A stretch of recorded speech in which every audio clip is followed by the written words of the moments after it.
बिस्मिल्लाहिर्रहमानिर्रहीम। अस्सलाम वालेकुम नाज़रीन, मैं अहमद फ़वाद हूँ और आप मेरा यूट्यूब चैनल देख रहे हैं।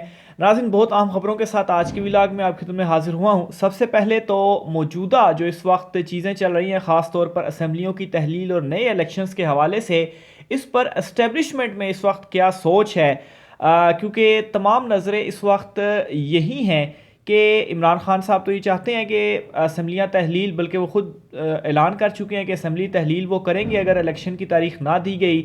और दूसरी तरफ जो हुकूमत है वो इस वक्त फंसी हुई है। लेकिन सारी नज़रें जो हैं वो इस वक्त पिंडी की तरफ हैं कि जो इस्टेब्लिशमेंट है वो क्या सोच रही है। और उनका सोच जो है वो बहुत ज़्यादा इंपॉर्टेंट है, क्योंकि जिस तरीके से वो सोचेंगे बहुत सारे लोग उन्हीं के पीछे लगकर उसी तरफ ही चीज़ों को ले जाएंगे। इस हवाले से कुछ चीज़ें मैंने आपके साथ शेयर करनी है। दो इसके इंपॉर्टेंट पॉइंट्स हैं। और दूसरे नंबर पर नाज़रीन, पीपल्स पार्टी का बड़ा एक अहम रहनुमा जो है वो आज फारिग हो गया है। इलेक्शन कमीशन की जानिब से ये नोटिफिकेशन जारी किया गया है। ये मामला क्या है, और इसके अलावा इमरान खान साहब को जो पैगामात भिजवाए जा रहे थे बार बार कि आप असम्बलियाँ तहलील ना करें, इमरान खान साहब ने इसके ऊपर एक रिप्लाई किया है। 5 रुकनी एक कमेटी बनाई है और 20 तारीख आखिरी है कि 20 तारीख से पहले असम्बलियाँ तहलील होंगी। इमरान खान साहब ऑलरेडी ये कह चुके हैं कि दिसंबर में ही इलेक्शन जो असम्बलियाँ हैं वो तहलील होंगी। लेकिन इस वक्त जो कुछ डिटेल्स हैं 15 से 20 के दरमियान इमरान खान साहब ये स्टेप उठाएंगे। इस हवाले से भी कुछ डिटेल्स हैं, वो भी मैंने आज के व्लॉग में आपके सामने रखनी है। सबसे पहले नाज़रीन, मैं आपको बताता चलूँ कि एस्टेब्लिशमेंट के हवाले से इस वक्त वहाँ पर क्या सोच मौजूद है। तो सहाफ़ी हैं, सीनियर सहाफ़ी हैं नजम सेठी साहब, उनसे बहुत सारे हमारे नाजरीन भी हैं और बहुत सारी चीज़ें हैं जिसके ऊपर इख्तलाफात जो हैं वो उनसे मौजूद हैं। लेकिन एक बड़ी अहम खबर है जो उनकी जानिब से दी जा रही है, और इसमें मैं उनको कोट क्यों कर रहा हूँ इसकी भी मैं रीज़न जो है वो आपके सामने रखूँगा। वो दो चीज़ें बताते हैं। कहते हैं जी कि मौजूदा इस्टेब्लिशमेंट जो है उनके पास जो है वो 2 पॉइंट्स हैं जो वो चाहते हैं। 2 चीज़ें हैं जो कि वो चाहते हैं। वो 2 पॉइंट्स या वो 2 चीज़ें कौन सी हैं?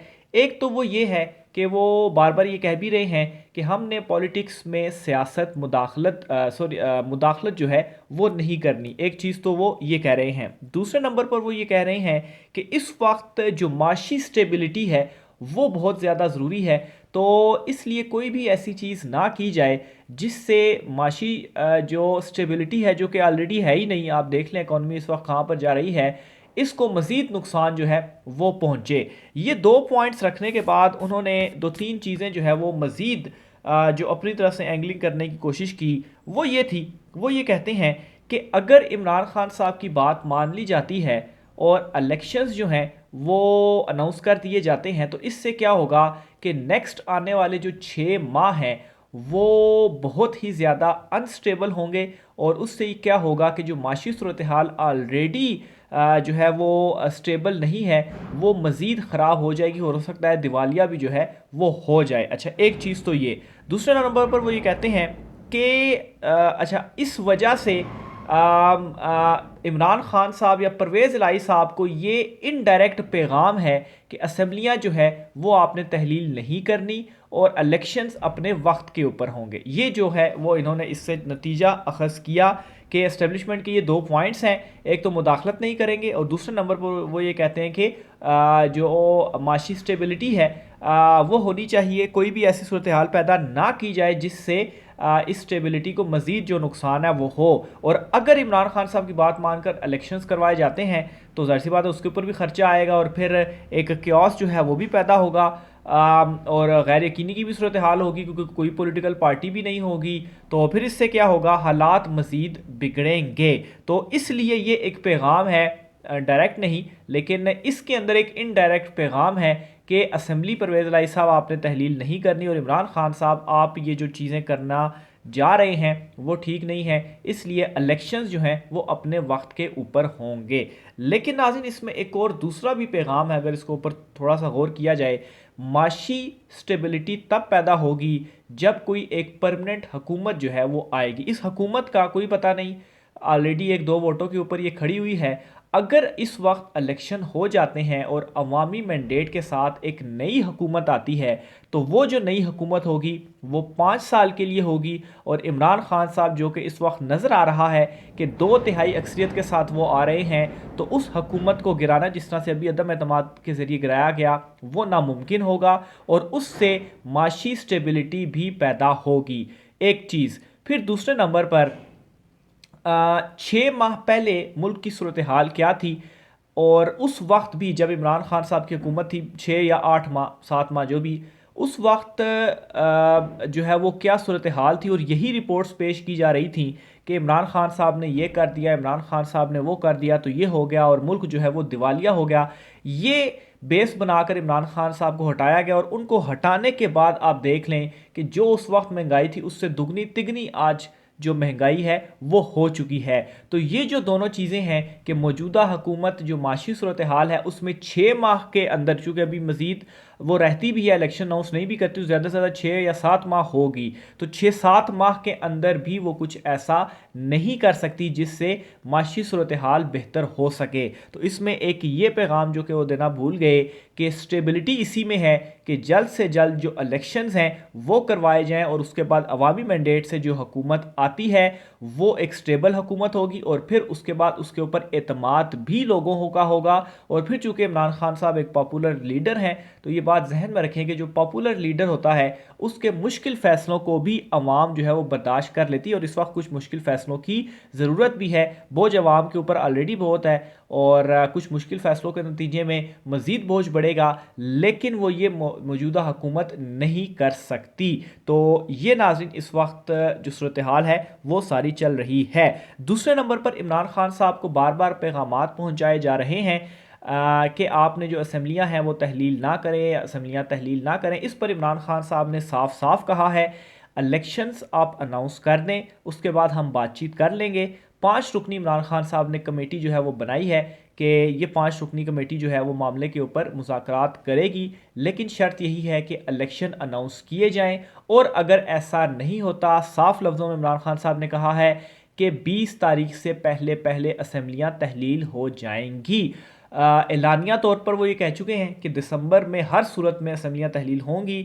20 से पहले पहले, चूँकि फिर अगर 20 से बाद हों तो ज़ाहिर सी बात है जो 3 महीने गुजरते हैं, फिर उसके बाद रमज़ान जो है वो शुरू हो जाएगा, फिर ज़ाहिर सी बात है रमज़ान के बाद इलेक्शन हो पाएंगे, तो इसलिए 20 से पहले पहले असम्बलियाँ इमरान खान साहब तहलील करेंगे। 15 से 20 तारीख जो है ये टाइम है, और इमरान खान साहब इसी दौरान ही कोई बड़ा फ़ैसला लेंगे। और ये भी जहन में रखिएगा कि ये फ़ैसला अचानक होगा, और अचानक ही इमरान खान साहब की जानिब से अनाउंस किया जाएगा कि असम्बलियाँ जो हैं वो आप तहलील कर दें। अब एक तरफ हुकूमत इमरान खान साहब को पैगामात भी पहुँचा रही है, लेकिन दूसरी तरफ किसी तरीके से हुकूमत की ख्वाहिश भी है और भरपूर कोशिशें भी की जा रही हैं कि इमरान खान साहब को गिरफ्तार किया जाए और उनको नाअहल किया जाए। और इस चीज़ का बरमला इजहार भी नून लीग के रहनुमाओं की जानिब से किया गया है। जावेद लतीफ़ साहब जो है वो ये कहते हैं कि इमरान खान, बल्कि एक किस्म का डराते हैं कि इमरान खान साहब असम्बलियाँ तहलील नहीं करेंगे, क्योंकि इस वक्त इमरान खान साहब के ऊपर जो केसेस हैं जिसमें वो नाअहल होंगे और फिर जाहिर सी बात है जेल में भी जाएंगे, तो अगर उन्होंने असम्बलियाँ तहलील कर दी तो फिर उनको फैसिलिटेट कौन करेगा, या जो उनकी हुकूमत है अगर वो नहीं होगी तो फिर जेल में हम उनके साथ जो है वो अच्छा सलूक नहीं करेंगे, या उनको फैसिलिटीज़ जो हैं वो उनकी हुकूमत में जो मिल सकती हैं उनकी हुकूमत के बगैर नहीं मिल सकती, और फिर उनको हम गिरफ्तार भी करेंगे क्योंकि उनके ऊपर जो केसेस हैं वो इस वक्त चल रहे हैं। तो ये जो है वो उनको डरा भी रहे हैं कि असम्बलियाँ तहलील की तो फिर इस तरह के जो एक्शन हैं वो होंगे। फिर इसके अलावा नाअहली के हवाले से भी जो है मामलात इमरान खान साहब के अगेंस्ट चल रहे हैं। इसमें 2 ट्वीट्स जो है वो मैं आपके सामने रखना चाहता हूँ, और ये बुनियादी तौर पर जो इलेक्शन कमीशन का तोशा खाना और ये जो घड़ी वाला मामला है इसके ऊपर है, जो कि यहाँ पर मकामी अदालतों में मामले चल रहे हैं। तोशा खाना और जो टेरियन वाइट के हवाले से जो केस है, इसमें साकिब बशीर साहब वो ये ट्वीट करते हैं कि इस्लामाबाद की मकामी अदालत ने तोशा खाना रेफरेंस में ECP यानी कि इलेक्शन कमीशन की इमरान खान के खिलाफ फौजदारी कार्रवाई की कंप्लेंट काबिल समात होने पर 12 दिसंबर को इलेक्शन कमीशन ऑफ पाकिस्तान के वकील से दलाइल तलब कर लिए हैं। आज ECO फाइनेंस विंग के अफसर ने अपना बयान रिकॉर्ड कराया। ईसीपी कंप्लेंट मंजूर होने पर सजाओ जुर्माने के साथ नाअहली हो सकती है। तो ये इमरान खान साहब वाला मैटर है, ये जो तोशा खाना में नायल हुआ था और फिर उसके बाद ये जो फौजदारी कार्रवाई के लिए मकामी अदालत में भेजा गया था। ठीक है, एक मामला तो ये हो गया। फिर दूसरे नंबर पर एक और ट्वीट है, वो भी दूसरा इसमें केस है। इसमें ये लिखते हैं कि इमरान खान साहब पर एक गुमशुदा नाअहली तलवार एक दफ़ा फिर लटकने लगी।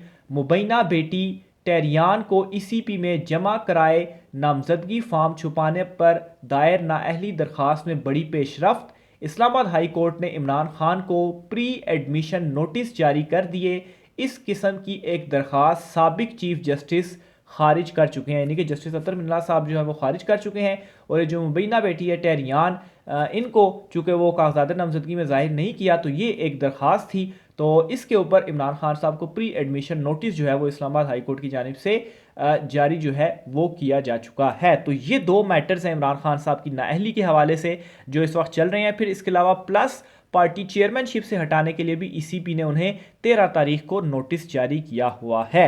मजीद इस वाले से क्या होता है आपके साथ मैं शेयर करता रहूंगा। आज की व्लॉग से इतना ही, मुझे इजाज़त दीजिए। अल्लाह हाफिज़।